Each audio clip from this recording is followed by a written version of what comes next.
A copy of the words of Judah which he spoke to his sons before he died.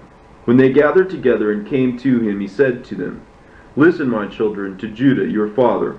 I was the fourth son born to my father, Jacob, and Leah, my mother, gave me the name of Judah, saying, I give thanks to the Lord, because he has given me a fourth son. In my youth I was keen. I obeyed my father in accordance with his every word, and I honored my mother and her sister.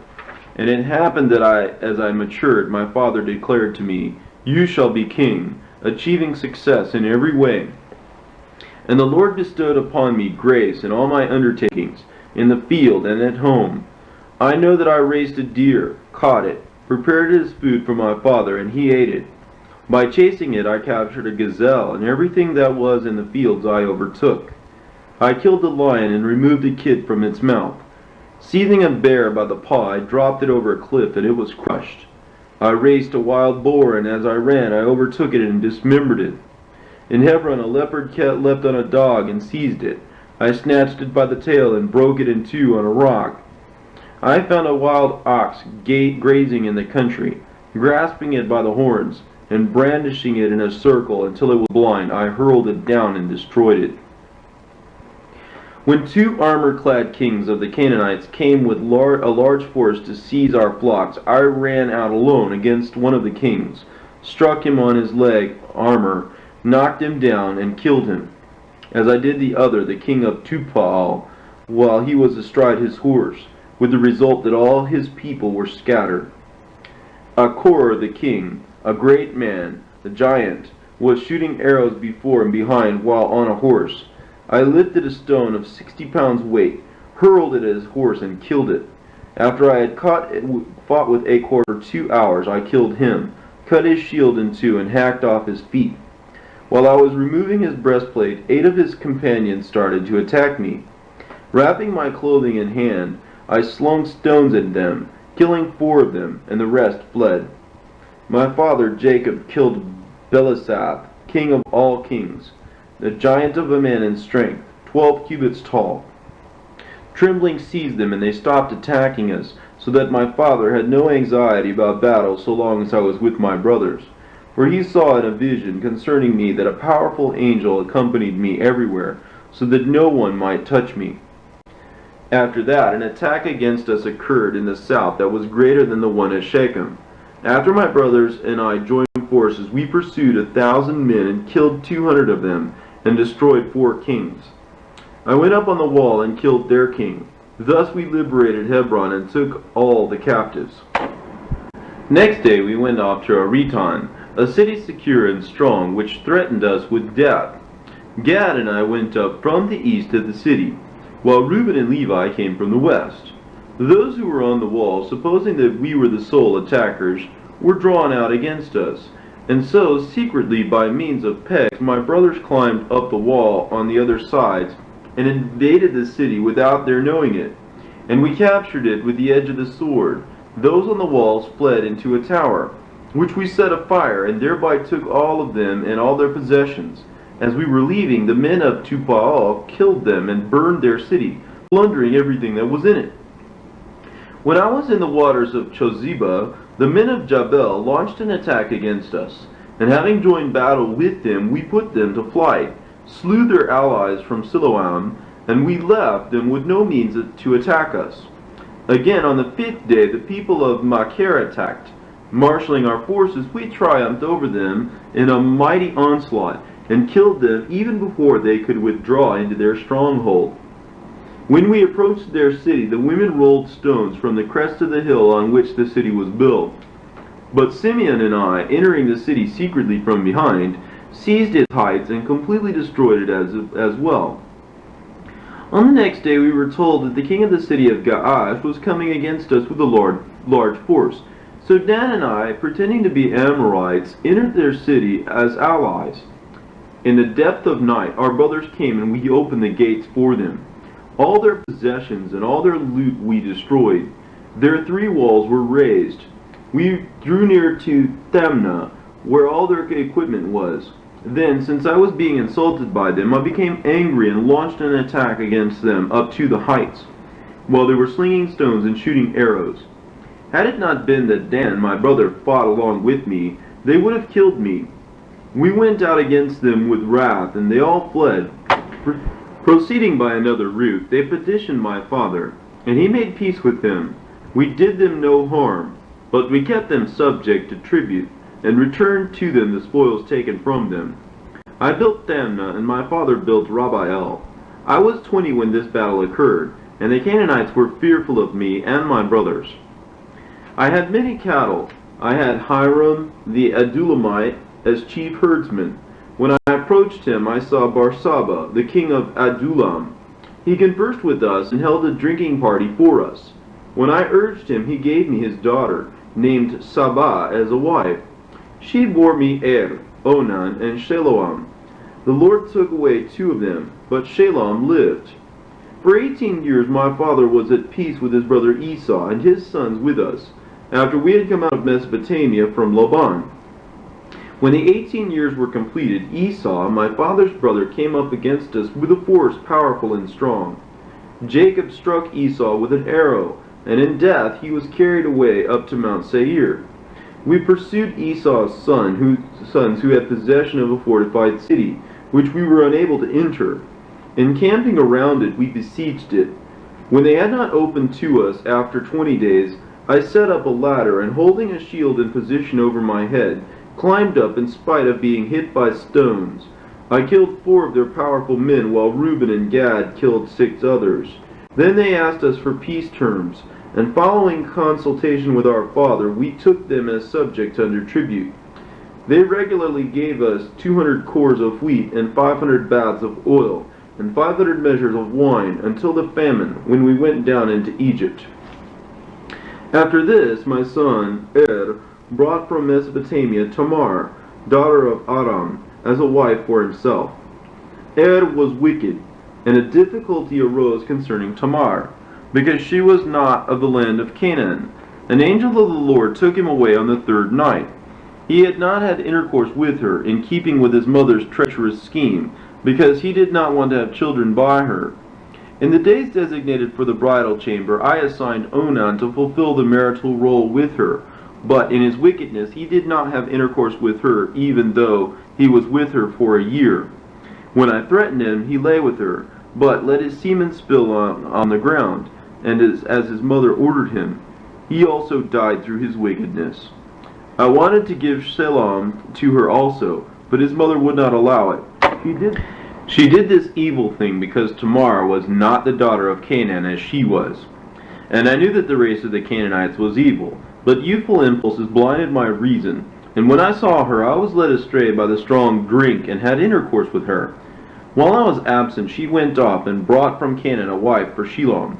When I realized what she had done, I pronounced a curse on her in the anguish of my soul, and she died in her wickedness, together with her children. After this, while Tamar was a widow, she heard 2 years later that I was going up to shear sheep. Decking herself in bridal array, she sat at the entrance of the inn in the city of Enon, for there was a law among the Amorites that a woman who was widowed should sit in public like a whore. Since I was drunk with wine, I did not recognize her, and her beauty enticed me because of her manner of tricking herself out. I bent down and said to her, I shall go in to you. And she said, What will you give me? And I gave her my staff, my ring, my royal crown as a pledge. So I had intercourse with her, and she conceived. Not understanding what I had done, it was my wish to kill her. But she sent me secretly the pledges, and utterly humiliated me. I summoned her, and heard the words spoken in a mystery, when I was drunk and sleeping with her. So I could not kill her, because it was from the Lord. I kept saying, What if she did it deceitfully, having received the pledge from some other woman? But I did not go near her again until the end of my life, because I had done this thing which was revolting in all Israel. Those who were in the city were saying that there had been no whore at the gate, because she had come quickly from another district and sat at the gate. So I suppose no one knew that I had gone into her. Afterward I went to Egypt to Joseph on account of the famine. I was 46 years old, and I spent 70 years in Egypt. And now, my children, I command you to give heed to Judah your father, and keep my words, so as to perform all the Lord's just decrees, and to obey the command of God. Do not pursue evil impelled by your lusts, by the arrogance of your heart, and do not boast the exploits and strength of your youth, because this too is evil in the Lord's sight. Since I had boasted of that during a war, not even a beautifully formed woman's face would entice me, and I had scolded Reuben my brother concerning Bilhah my father's wife. The spirit of envy and promiscuity plotted against me until I lay with Anon, the Canaanite woman, and with Tamar, who was pledged in marriage to my son. For I said to my father-in-law, I will confer with my father, and then I will take your daughter. But since he was unwilling to delay, he showed me a measureless mass of gold which was in his daughter's name. He decked her in gold and pearls, and made her pour out wine for us in a feast. The wine perverted my eyesight. Pleasure darkened my heart. I longed for her and lay with her. Thus I transgressed the Lord's command, and that of my father when I took her as my wife. And the Lord repaid me according to the rashness of my soul, because I had no delight in her children. And now, my children, I tell you, do not be drunk with wine, because wine perverts the mind from the truth, arouses the impulses of desire, and leads the eyes into the path of error. For the spirit of promiscuity has wine as its servant for the indulgence of the mind. If any one of you drinks wine to the point of drunkenness, your mind is confused by sordid thoughts, and your body is kindled by pleasure to commit adultery. Thus he commits sin and is unashamed. Such is the drunkard, my children, he who is drunken has no respect for anyone. See, even I was deceived, so that I was not ashamed before the throng in the city. Because before the eyes of all I turned aside to Tamar and committed a great sin, and disclosed to my sons my acts of uncleanness. When I had drunk wine, I flouted shamelessly God's command, and took the Canaanite woman. He who drinks wine needs much perception, my children, and this is the perception the wine drinker requires. So long as he is decent, he may drink, but if he exceeds the limit, the spirit of error invades his mind and makes the drunkard become foul-mouthed and lawless. Yet rather than be ashamed, he boasts in his dishonorable action and considers it to be fine. The promiscuous man is unaware when he has been harmed, and shameless when he has been disgraced. For even someone who is a king, if he is promiscuous, is divested of his kingship, since he has been enslaved by sexual impulses. Just as I experienced, for I gave my staff, that is, the stability of my tribe, my girdle, that is, my power, and my crown, that is, the glory of my kingdom. Since I repented of these acts, I consumed neither wine nor meat until my old age, and I saw no merriment at all. And the angel of the Lord showed me that women have mastery over both king and poor man. From the king they will take away his glory, from the virile man his power, and from the poor man even the slight support that he has in his poverty. Take care to be temperate with wine, my children, for there are in it 4 evil spirits: desire, heated passion, debauchery, and sordid greed. If you drink wine in merriment, showing due respect for the fear of God, you shall live. But if you drink without restraint, and the fear of the God departs, the result is drunkenness, and shamelessness sneaks in. But if you wish to live prudently, abstain completely from drinking, in order that you might not sin by uttering lewd words, by fighting, by slander, by transgressing God's commands. Then you shall not die before your allotted time. The mysteries of God and men wine discloses, just as I disclosed to the Canaanite woman concerning the commandments of God and the mysteries of Jacob, my father, which God had told me not to reveal. And now, my children, I command you not to love money or to gaze on the beauty of women, because it was on account of money and attractive appearance that I was led astray by Bathsheba the Canaanite. And I know that on account of these 2 things my tribe is doomed to wickedness. For even the wise men from among my sons will be changed for the worse. And the kingdom of Judah they shall cause to be diminished, though the Lord gave it to me because of my obedience to my father. For at no time did I bring grief to Jacob my father, because everything he said I did. And Abraham my father's father blessed me as is destined to be king in Israel, and Jacob blessed me similarly. And so now I know that through me the kingdom will be established. For in the books of Enoch the righteous I have read that evil things you will do in the last days. Guard yourselves, therefore, my children, against sexual promiscuity and love of money.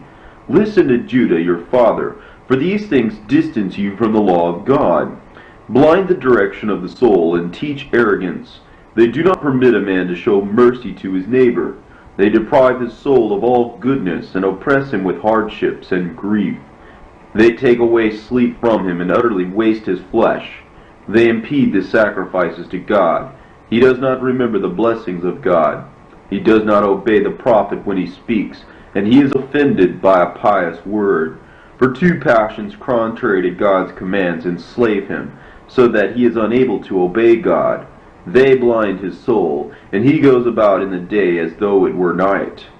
My children, love of money leads to idolatry, because once they are led astray by money, they designate as gods those who are not gods. It makes anyone who has it go out of his mind.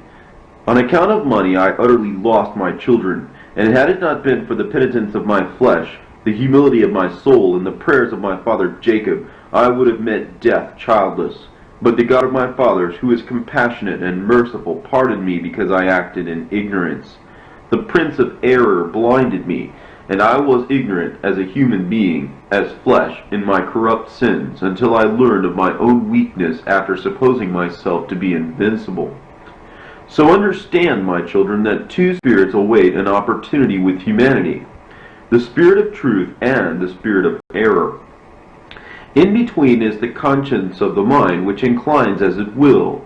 The things of truth and the things of error are written in the affections of man, each one of whom the Lord knows. There is no moment in which man's works can be concealed, because they are written on the heart in the Lord's sight, and the Spirit of truth testifies to all things and brings all accusations. He who has sinned is consumed in his heart, and cannot raise his head to face the judge. And now, children, love Levi, so that you may endure. Do not be arrogant towards him, or you will be wholly destroyed. To me God has given the kingship, and to him the priesthood, and he has subjected the kingship to the priesthood. To me he gave earthly matters, and to Levi heavenly matters. As heaven is superior to the earth, so is God's priesthood superior to the kingdom on earth, unless through sin it falls away from the Lord and is dominated by the earthly kingdom.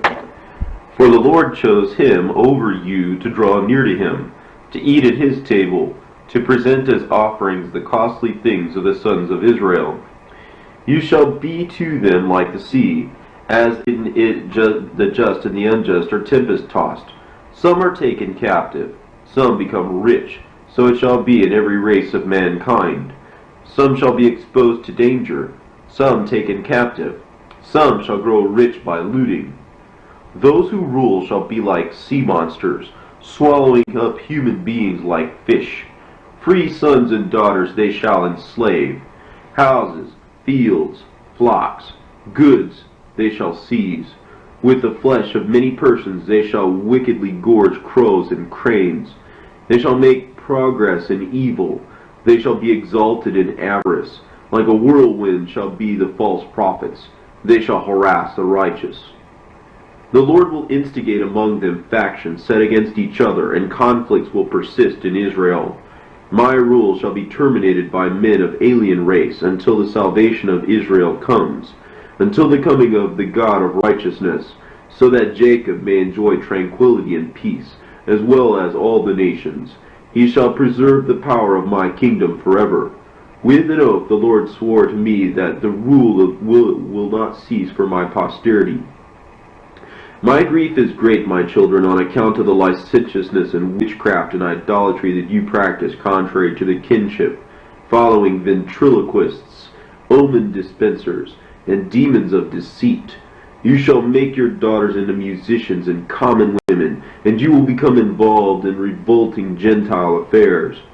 In response to this, the Lord will bring you famine, plague, death, and the sword, punishment by a siege, scattering by enemies like dogs, the scorn of friends, destruction and putrefaction of your eyes, slaughter of infants, the plunder of your sustenance, the rape of your possessions, consumption of God's sanctuary by fire, a desolate land, and yourselves enslaved by the Gentiles. And they shall castrate some of you as eunuchs for their wives, until you return to the Lord in the integrity of heart, penitent and living according to all of God's commands. Then the Lord will be concerned for you in mercy, and will free you from captivity under your enemies. And after this there shall arise for you a star in Jacob in peace, and a man shall arise from my posterity like the Son of Righteousness, walking with the sons of men in gentleness and righteousness. And in him will be found no sin, and the heavens will be opened upon him to pour out the Spirit as a blessing of the Holy Father. And he will pour the Spirit of grace on you, and you shall be sons in truth, and you will walk in his first and final decrees. This is the shoot of God, Most High. This is the fountain for the life of all humanity. Then he will illumine the scepter of my kingdom, and from your root will arise the shoot. Through that it will arise the rod of righteousness for the nations, to judge and to save all that call on the Lord. And after this, Abraham, Isaac, and Jacob will be resurrected to life, and I and my brothers will be chiefs, wielding our scepter in Israel. Levi the first, I the second, Joseph third, Benjamin fourth, Simeon fifth, Issachar sixth, and all the rest in their order. And the Lord blessed Levi, the angel of the presence blessed me, the powers of glory blessed Simeon, the heaven blessed Reuben, the earth blessed Issachar, and the sea blessed Zebulun, the mountains blessed Joseph, the tent blessed Benjamin, the lights blessed Dan, luxury blessed Naphtali, the sun blessed Gad, the olive tree blessed Asher. And you shall be one people of the Lord, with one language. There shall be no more Beliar, spirit of error, because he will be thrown into eternal fire. And those who died in sorrow shall be raised in joy, and those who died in poverty for the Lord's sake shall be made rich. And those who died on account of the Lord shall be wakened to life. And the deer of Jacob shall run with gladness. The eagles of Jacob will fly with joy. The impious shall mourn, and sinners shall weep, but all people shall glorify the Lord forever. Observe the whole law of the Lord, therefore, my children, because it is hope for all who pursue his way. And he said to them, At 119 years of age I am dying before your eyes this day. Do not bury me in expensive clothing, or disembowel me for embalming, because that is what is done for royal rulers. But take me up to Hebron with you. When he had said this, Judah fell asleep, and his sons did everything as he had instructed them, and they buried him in Hebron with his fathers.